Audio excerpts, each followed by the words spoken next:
Samantala, himalang nakaligtas naman ng rider motorsiklo na nakuna ng video nang sumalpok sa isang AUV na nag-overtake papuntang Baguio. Nalabag daw ng AUV driver ang double yellow lines. Saksi si Rafi Tima. Dinig pa ang kwentuhan ng mga sakay ng kotseng ito noong una nang biglang kuha ang bangga ng dashcam video ni Attorney Jose Absalom Hocom Jr. habang nasa Marcos Highway flyover palapit ng Baguio. Sumirko pa ng ilang beses sa area ang rider ng motorsiklo matapos banggain ng AUV na sumakop sa lane ng motorsiklo. Ayon sa isang motoring expert, maling-mali ang AUV dahil bawal mag-overtake sa kalsadang tulad nito na may double yellow lines.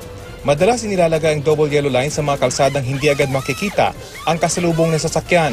To have a double yellow line, all drivers must know that when you are driving on pavement that is double yellow line, absolutely you cannot overtake. Napansin din ng motoring expert na agad natanggal ang helmet ng motorcycle rider. Siyempre, when you use this helmet, you should always strap it. It could be na natanggal yung strap o baka hindi nakapa-strap. But fortunately, nang mag-landing siya, hindi ulo ang tumama. Miracle na the guy survived. Malaking tulong naman ang dashcam video para mas malinaw na makita ang nangyaring aksidente. In other countries like Russia, no insurance company will insure your vehicle if you don't have a dashcam.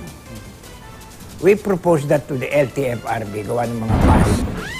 Ako si Rafi Tima, ang inyong saksi.